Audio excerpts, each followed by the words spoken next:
Hello everyone, welcome to the second lecture of the ninth chapter, that is light reflection and refraction. पहले जो हमने module study किया है that was all about कि क्या होता है कॉन्वेक्स मिरर, क्या होता है कॉनकेव मिरर, ठीक है, किस तरीके से अलग अलग टर्मिनोलॉजी यूज करते हैं हम, क्या होता है pole, focal length, radius of curvature. हमने 2-3 न्यूमेरिकल्स भी किए थे एफ और आर फाइंड आउट करने के लिए. इस मॉड्यूल में या इस लेक्चर में बेसिकली हम स्टडी करेंगे अबाउट द कॉनकेव मिरर. हमने लास्ट मॉड्यूल में लास्ट में देखा था रे डायग्राम्स बनाने के लिए कुछ रूल्स हैं. उसी के बेसिस पे आज हम देखेंगे कि कॉनकेव मिरर में जब ऑब्जेक्ट अलग अलग जगह पे प्लेस किया जाता है तो उसकी इमेज किस तरीके से, क्या नेचर, किस पोजीशन पे बनती है. ठीक है, so first looking at the thing कि जब हमारा ऑब्जेक्ट एक कॉनकेव मिरर के सामने हो बट एट द इंफिनिटी, ठीक है, infinity for a concave mirror is like beyond a certain point. ठीक है, तो बेसिक हमारा जो रे डायग्राम है उसकी रिक्वायरमेंट्स, हमारा mirror pole F and C labelled होना चाहिए. ठीक है, इमेज हमारा या ऑब्जेक्ट जो है हमारा उसकी पोजीशन हमें ड्रॉ करनी है. अभी उसी से हम हमारे जो रूल्स है रे डायग्राम के वो फॉलो करते हैं. पहला rule, parallel to principal axis reflects back from the focus. ठीक है, दोनों साइड से इसी तरीके से करेंगे तो फोकस से ही पास होगा पैरेलल टू प्रिंसिपल एक्सिस. तो जब भी कोई ऑब्जेक्ट इंफिनिटी पोजीशन पे हो, ठीक है, तो उसकी हम अगर बात करें तो जो ऑब्जेक्ट है वो फोकस पे बनेगा. नेचर ऑफ ऑब्जेक्ट रियल होगा, इन्वर्टेड होगा बट हाईली डिमिनिश्ड होगा. ठीक है, जो रात को हमें स्टार्स देखने को मिलते हैं they are at the infinity position और इसीलिए वो हमें रियल, इन्वर्टेड बट बहुत ही छोटे देखने को मिलते हैं. They are seen to us really diminished. Second position बात करते हैं तो भाई कहते हैं कि ऑब्जेक्ट हमारा beyond C, centre of curvature से पीछे है. ठीक है, तो अगर पोल हमारा 3 सेंटीमीटर, फोकस हमारा 2 centimetre, again centre of curvature 2 centimetre और यानी कि radius of curvature total 4 centimetre रखा हो और सी के पीछे 1 सेंटीमीटर या 2 सेंटीमीटर जब हम हमारा ऑब्जेक्ट प्लेस करते हैं of the size A B, कुछ भी हो सकती है उसकी साइज, तो जो रिफ्लेक्शन होगा parallel to principal axis passing through focus. दूसरा इसमें हम कौन सा यूज कर सकते हैं, सेंटर ऑफ कर्वेचर से पास कराओ, सेंटर ऑफ कर्वेचर से रिफ्लेक्ट कराओ, या फिर passing through focus reflected parallelly to principal axis. Principal axis से जब ये पैरेलल जाएगा तो जहां पे हमारी पहली रे रिफ्रेक्ट हुई होगी और दूसरी रे का रिफ्लेक्शन क्रॉस ओवर होगा, that will be the position of the image formation. यानी कि यहाँ पे हमारी इमेज फॉर्म हुई है.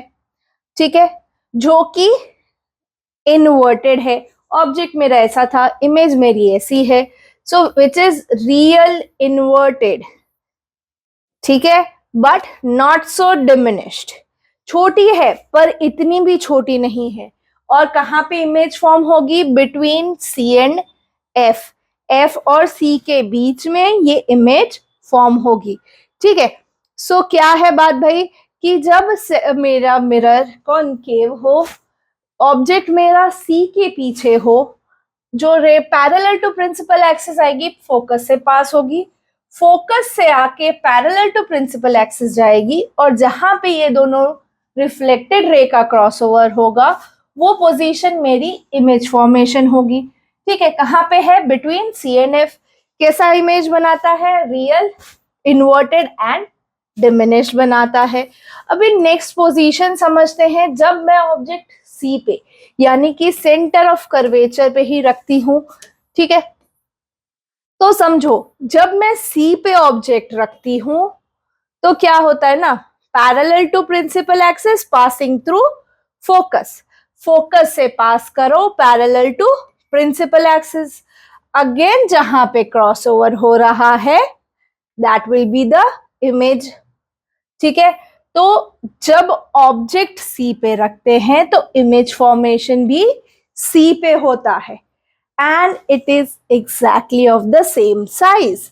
ठीक है, पोजीशन ऑफ इमेज भी सी पे आती है और नेचर ऑफ इमेज क्या होता है, real, inverted and same size का। ठीक है, इमेज रियल, इन्वर्टेड और सेम साइज की होती है जब हम ऑब्जेक्ट को भी सेंटर ऑफ कर्वेचर पे ही रखते हैं। एग्जैक्ट सी पे रखो, आपको सब सी पे मिलेगा।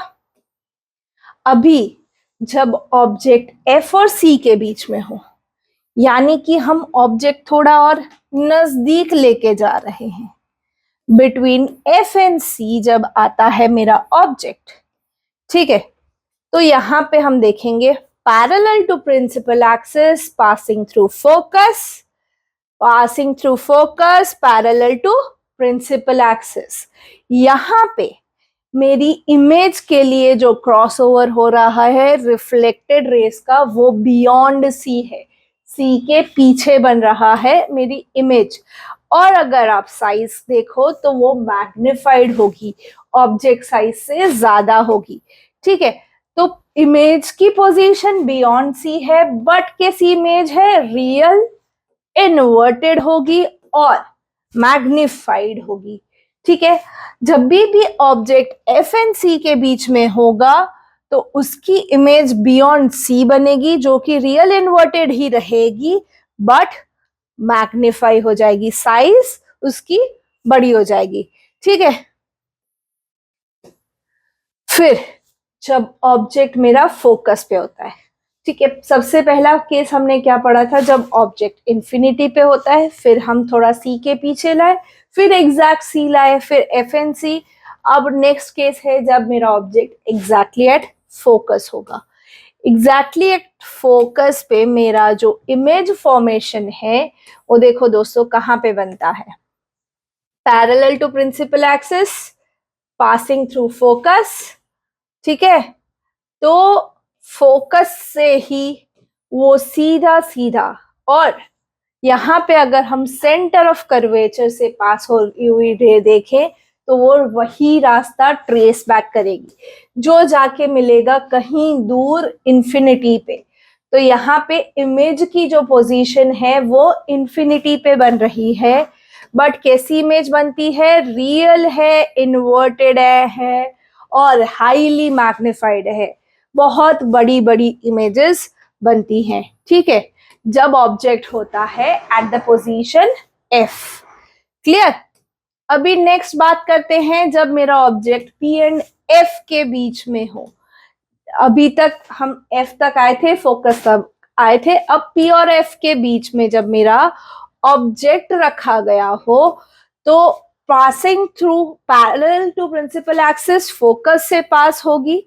ठीक है, दूसरा यहाँ पे जो रे ऑफ लाइट फोकस से पास होगी, या हम कहे सेंटर ऑफ कर्वेचर से पास होके रिफ्लेक्ट बैक होगी। तो अगर आप देखो तो ये जब हम बिहाइंड द मिरर एक्सटेंड करते हैं तो बिहाइंड द मिरर एक पोजीशन पे वो मिलते हैं। ठीक है, और जब भी behind the mirror image form होती है तो वो सारी इमेजेस वर्चुअल बनती हैं, एक फेक इमेज बनती है, रियल इमेज नहीं बनती। ठीक है, तो इमेज की पोजीशन कहाँ है, बिहाइंड द मिरर है पहली चीज। नेचर ऑफ द इमेज सबसे पहला क्या है कि भाई वर्चुअल इमेज बन रही है, रियल इमेज नहीं है, इन्वर्टेड नहीं है, इरेक्ट है, उल्टी नहीं सीधी है और बड़ी है, मैग्निफाइड है। ठीक है, तो पोल और फोकस के बीच में जब भी एक इमेज फॉर्म ऑब्जेक्ट रखा जाता है उसकी इमेज हमेशा बिहाइंड द मिरर ही आपको मिलेगी, जो वर्चुअल, इरेक्ट और मैग्नीफाई होगी। कॉनकेव मिरर में ये खाली एक केस ऐसा है जहां पे हमें वर्चुअल, इरेक्ट और मैग्निफाइड इमेज मिलती है। बाकी सारे केसेस में इमेज हमेशा रियल और इन्वर्टेड होती है। ठीक है, रे डायग्राम आपको कोई पर्टिकुलर केस का भी पूछ सकते हैं सिचुएशन देके, या फिर आपको शायद लक अच्छा हो तो सारे के सारे पूछ सकते हैं। ठीक है, अभी सारे एक साथ देख लेते हैं। चलो, तो जब पोजीशन इंफिनिटी पे हो ऑब्जेक्ट की, इमेज कहाँ फॉर्म होती है? At focus. साइज कैसी होती है? बहुत ही छोटी, हाईली डिमिनिश्ड, एंड नेचर कैसा होता है? Real and inverted. Next case है कि भाई हम ऑब्जेक्ट को फोकस पे ले आए, तो इमेज इंफिनिटी पे फॉर्म होगी, हाईली डिमिनिश्ड होगी, रियल एंड इन्वर्टेड होगी। ठीक है, नेक्स्ट सी के पीछे रखते हैं, बियॉन्ड सी। तो इमेज एफ एंड सी के बीच में बनती है, छोटी होती है पर दिखती है, डिमिनिश्ड होती है बट होती है रियल एंड इन्वर्टेड। ठीक है, बिटवीन एफ एंड सी जब हम रखते हैं तो ऑब्जेक्ट एफ एंड सी के बीच में हो तो इमेज बियॉन्ड सी बनती है, विच इज मैग्निफाइड। ठीक है, which is magnified but real and inverted. अभी आप एग्जैक्ट सी पे रखोगे ऑब्जेक्ट, जो हमारी इमेज है वो भी एग्जैक्ट सी पे बनेगी।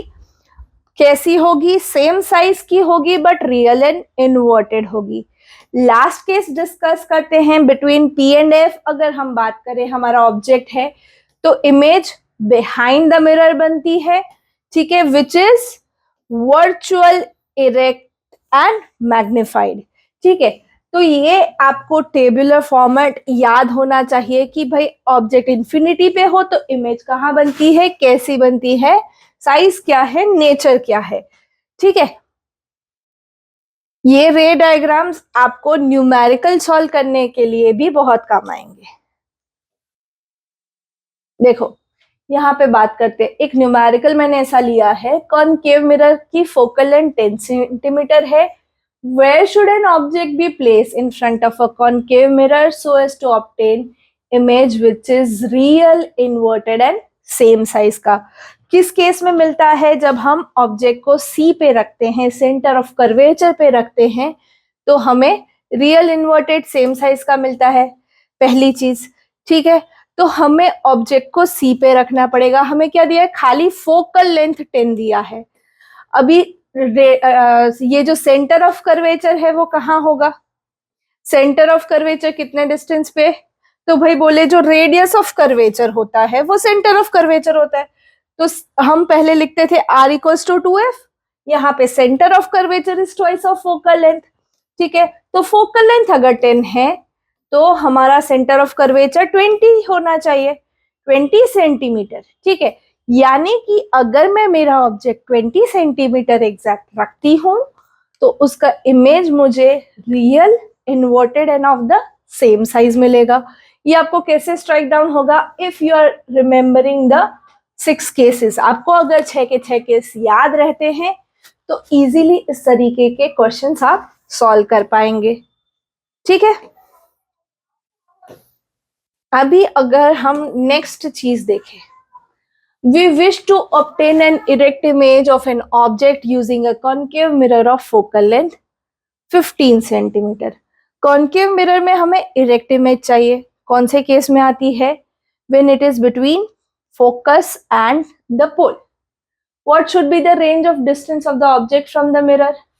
What is the nature of the image? Is the image larger or smaller than the object?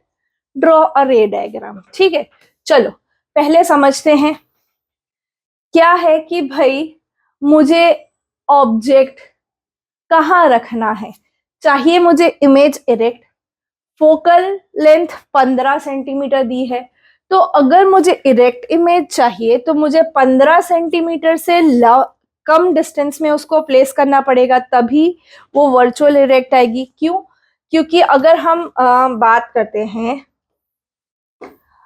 रे डायग्राम की, तो देखो एफ और पी के बीच में होगा तो हमें इमेज जो है वो वर्चुअल इरेक्ट मिलेगी। तो f हमारा फोकल लेंथ 15 सेंटीमीटर है, मींस मुझे ऑब्जेक्ट 15 सेंटीमीटर से पहले ही रखना होगा।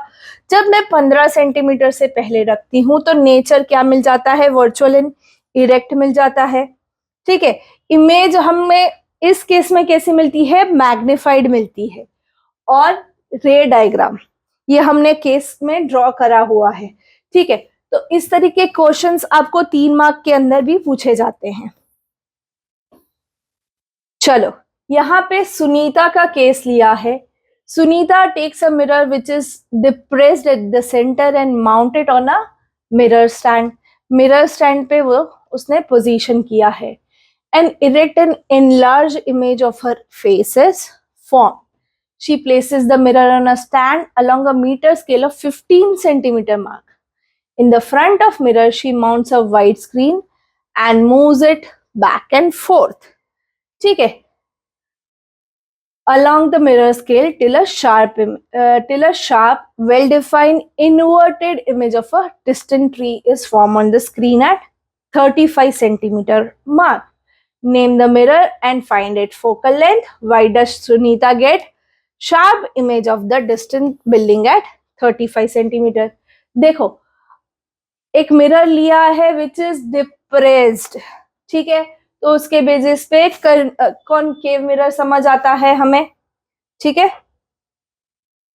अभी फोकल लेंथ क्या होगा, 15 सेंटीमीटर पे पहले वो प्लेस करती है। ठीक है, और इमेज बनती है 35 पे, तो 35 माइनस 15 करेंगे तो 20 सेंटीमीटर बनेगा। अब जब हम बात कर रहे हैं कि फोकल लेंथ 20 सेंटीमीटर बन गया है, अभी उसको शार्प इमेज क्यों मिल रही है, क्योंकि जो इंसिडेंट रे पैरेलल है वो रिफ्लेक्ट होके फोकस आउट हो रही है एक पर्टिकुलर चीज पे। जब इंफिनिटी से इमेज ऑब्जेक्ट के रिफ्लेक्शंस आते हैं तो वो सारे फोकस आउट होते हैं at the focus, and that is the reason Sunita is getting a sharp image at the focus. समझ आई बात? चलो, moving on to the next one. यहाँ पे कुछ ऑब्जेक्ट डिस्टेंस, फोकल लेंथ हमें दिए हैं कॉनकेव मिरर के, 3 डिफरेंट कॉनकेव मिरर्स। ठीक है, और उसके बेसिस पे हमें कुछ चीजें आंसर आउट करनी है। Out of the 3, in which case the mirror will form the image having same size and as an object, and draw the ray diagram for serial number 2.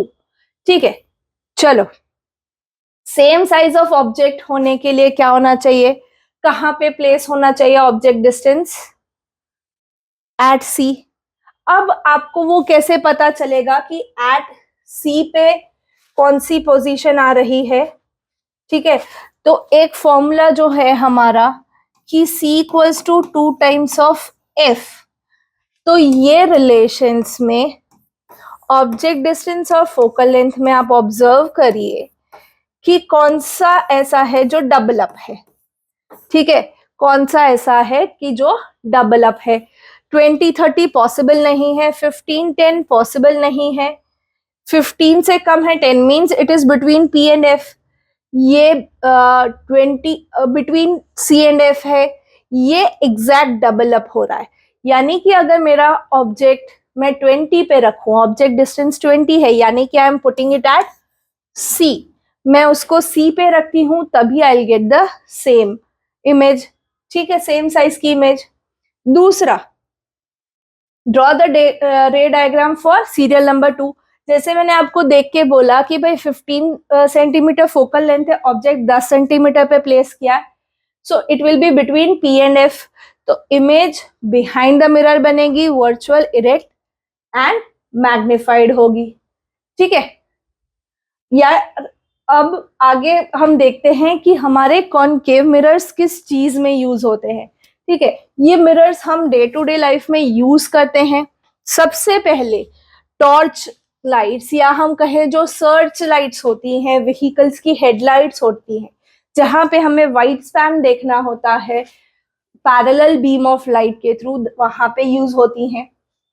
Second, shaving mirrors, जहां पे आपको आपकी size आपका face बड़े size में दिखना चाहिए, larger image के लिए हम वहां पे शेविंग मिरर्स में यूज करते हैं। दूसरा, डेंटिस्ट जब हमारे दांत चेक करते हैं तो हमारे दांत के अंदर की साइड क्या है वो उनको मैग्नीफाई होके दिखना चाहिए, इसीलिए डेंटिस्ट भी कॉनकेव मिरर यूज करते हैं। दूसरा, लार्ज कॉनकेव मिरर्स हम सन की लाइट को फोकस आउट करने के लिए सोलर फर्नेस में यूज करते हैं। ठीक है, सन से जो भी लाइट आ रही है उसको एक ही पॉइंट पे फोकस आउट करने के लिए सोलर कुकर्स वगैरह में भी यूज होता है। प्लस डॉक्टर्स जो है वो अपने सर पे जो एक लाइट लगाते हैं to watch out the inner body parts, जो कि बहुत छोटे हैं, आपके नाक, कान, आंख या दांत में जो भी उनको मैग्नीफाई करके देखना है, उसके लिए वो सब कॉनकेव मिरर यूज करते हैं। ठीक है, अभी ये हो गए कॉनकेव मिरर के यूजेस।